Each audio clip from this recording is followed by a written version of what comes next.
If thou turn away thy foot from the Sabbath, from doing thy pleasure on my holy day, and call the Sabbath a delight, the holy of the Lord, honorable, and shalt honor him, not doing thine own ways, nor finding thine own pleasure, nor speaking thine own words, then shalt thou delight thyself in the Lord, and I will cause thee to ride upon the high places of the earth, and feed thee with the heritage of Jacob thy father, for the mouth of the Lord hath spoken it. Welcome everybody to the Sanctified Mind podcast. I'm here with my buddies Daniel and Ryan. Gentlemen, how are you? Doing well, thank you. How about you? I'm doing good. Good to be here. It is good to be here. We're slightly delayed a little bit in terms of our schedule, but we're on track now. So, and we have an upgraded camera this week, so yeah. Thanks to Bo's wife, Emily. That's right. My bride let me borrow her camera, which I will be bringing home after this So is you'll want recorded. to turn down that resolution, guys, and not look at us too closely, right? I'm gorgeous. We're not that good looking, come on. I am. Yeah. Okay. Maybe you can see the clean shaven guys. You don't want to see the That's right. You know what? Daniel has shaved his beard. He is slightly less reformed than he was the last time you saw him. But his wife finally laid the smack down and said, the beard's got to go. That's not what happened at all. But I do love my wife. What happened. All right, so Bo, what book are we doing this week? Well, it's this month, but we are doing Calvin and the Sabbath by Richard Gaffin. It is a book primarily about John Calvin's views of the Sabbath. There's a lot of controversy surrounding what he actually believed in regards to the Sabbath, and that's primarily what this book was about. It's all that this book is about. Mostly about. All that this book is about. So I have to own this one. This was my pick, and I intended on picking a book to do regarding the Lord's Day, the Fourth Commandment, the Sabbath, and I had this book on my reading list for a while, a couple years actually, and never read it, and I thought, hey, why not? But it turns out this is not a book primarily about the Sabbath or the Lord's Day or the Fourth Commandment. This is a book about John Calvin and his views. So, but yeah, we'll get into that a little bit. Yes, we will. So, I mean, what did you guys think about the book? It obviously wasn't what we were expecting. Like Bo said, we were kind of gearing this as a discussion towards what the Sabbath is, and, is the Sabbath continue, that kind of thing, right. And it's not a book like that. I mean, there is principles that touch on that, but if you were going to study the Sabbath as an issue, or the Lord's Day, this would not be the book for that, right? Right. He put Calvin and Sabbath in all caps. I really think that if you could put Calvin in all caps, that might capture what this is really. It's a matter of historical theology, which might be helpful to some. If you're really curious about what Calvin's views were on something, especially in particular, that would be a good book to pick up.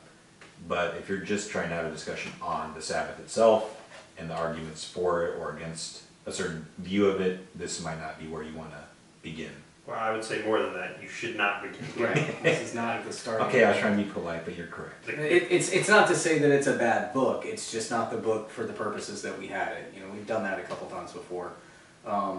But for those that may be interested in Calvin's ideas on the Sabbath, essentially what I gathered was the basic premise is that Calvin scholars some say that he has a particular view of the Sabbath where I guess would you say it's a bit more spiritual in terms of there is a spiritual Sabbath, not so much a literal Sabbath that we are obligated to uphold.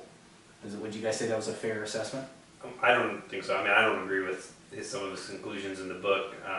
But I'm saying his position as laid out by Richard Gaffin in this book. I think more when he calls Calvin a practical Sabbatarian, I think more captures what I would say Calvin really taught and believed. Practical in what way?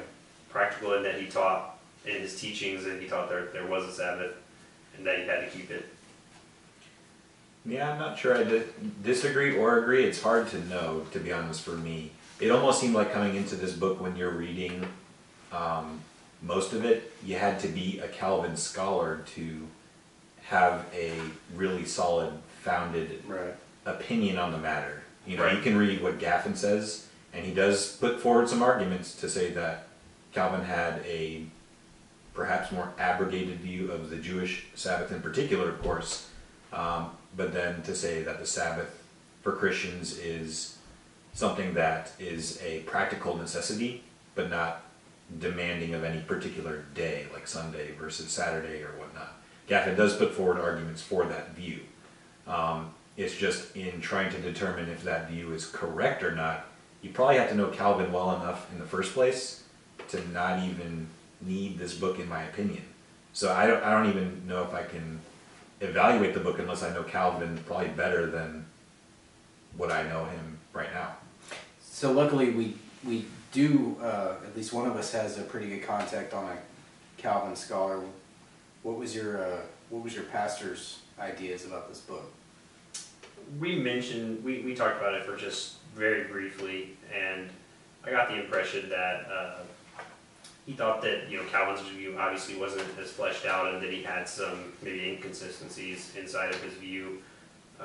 But I also got that feeling that he didn't think like Gaffin's book was the Final word. the end all be all, or the correct interpretation of Calvin. Because I mean, and again, it's difficult because, you know, I was reading one of Calvin's, a part of his sermon earlier, where he's like literally saying there's a Sabbath and you have to keep it, basically. Right. And it's on Sunday. Like, he literally says that. And then you look at the, you know, I read the section in his Institutes, you know, on the fourth commandment, and he says, you know, he's not going to hold anyone, you know, judge anyone if they use a different day, right? And I read some arguments about what that actually means in the confession. I do think that what he says in the Institutes of Christian Religion is not the clearest, and so I don't know if, I think Gaffin uses that as like the basis for his argument about what Calvin means instead of the sermons, which I think is backwards. I think the sermons are much more clear. I think his commentary on Genesis is much clearer as far as what he believes about the Sabbath. It was a creation ordinance and stuff. So I don't think it's, you know, but again, I agree with Ryan that you do need to have read at least the sermons on the Sabbath, his commentaries that involve the Sabbath and the Lord's Day, and his Institutes, right? So this book is definitely geared towards someone who is specifically trying to solve the problem of what does Calvin believe. I don't necessarily think that's even a good thing to try to solve, because, again, this is not an issue on which Calvin is the clearest, you know. Or which Calvin is necessarily the authority. I mean, at some level, it's a matter of historical theology, which, while that's important, is not supposed to be our driving factor for believing anything in, you know, whether it's biblical or not. So while I was looking for more of what did Calvin say about the arguments for a particular position, I really felt that this book was more geared towards just the facts of trying to determine what Calvin's view itself was. And that's not really what I was expecting going into this, or looking for. Maybe somebody else is, in which case you might already well know about this book in the first place. To be honest, I don't know. If you're really interested in historical theology and Calvin, I would not be surprised if you were already aware of this book. If not, then, you know, this might be of interest to you. And I will say Gaffin is more sympathetic towards Calvin than some past scholarship has been, where they call him like anti-Sabbatarian and stuff. Like, Right. and Gaffin is not calling Calvin an anti-Sabbatarian. He even calls him a practical Sabbatarian, right? But that he has some variance in his doctrine, and he may have, you know, missed on some certain points and how he carried it out, and it was developed further. But again, yeah, it's like trying to come to, again, that's why I don't think it's like a necessarily even a good pursuit, because 8 people can read what Calvin said and say, you know, it's just not the clearest. It is open to interpretation. Gaffin himself says that his work is premised on the idea that Calvin himself was consistent. And if you don't approach Calvin with that assumption, maybe you come across some different ideas that other people might. And while it is charitable to think of somebody as consistent until proven otherwise, if that's the driving factor in what you're,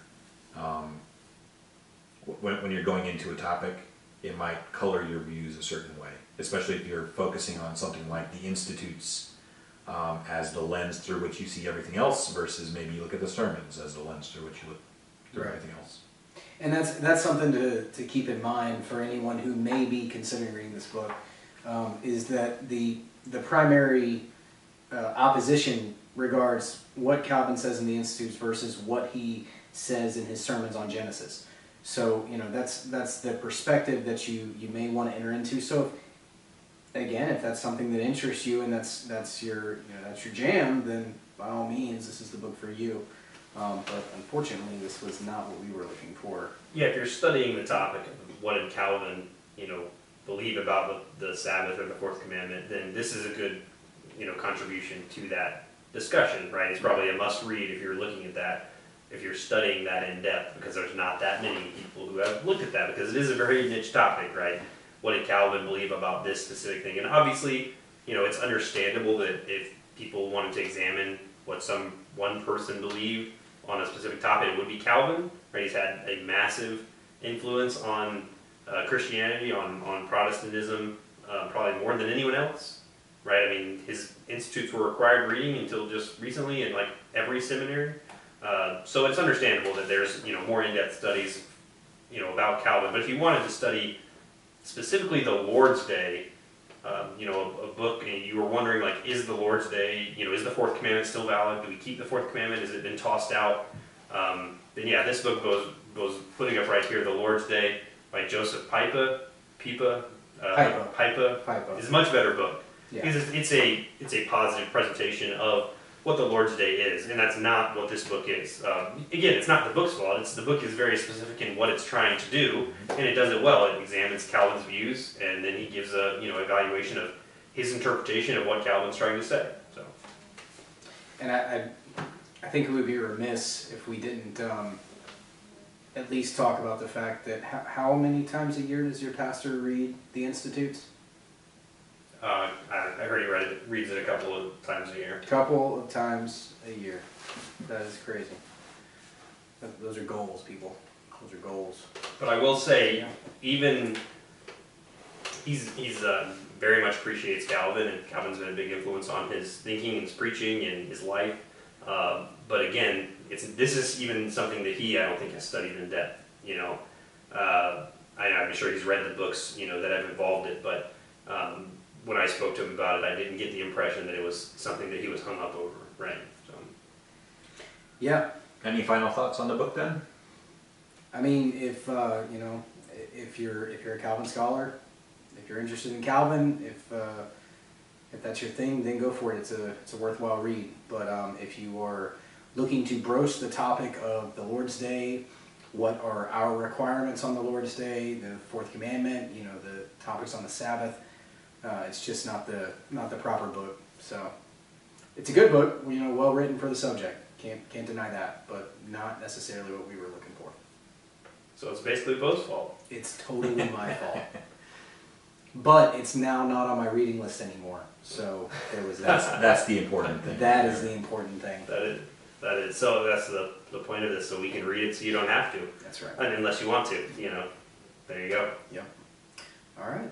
All right, well, we're going to have our second podcast that we will be releasing later after this one is going to be a discussion on the Lord's Day. So we are going to have that discussion. What is the Lord's Day? The fourth commandment, is it still valid? Is it still in force? Is it binding on Christians, right? Or is there only 9 commandments now? How ought we to observe it? Right. How should we observe it? What is the purpose of it? All things related to that. So stay tuned. Just in case you're thinking about checking out, saying, okay, this month's book was a dud, we're not in total agreement on this subject, so you may want to tune in. Just saying. All right. Well, we'll talk to you later.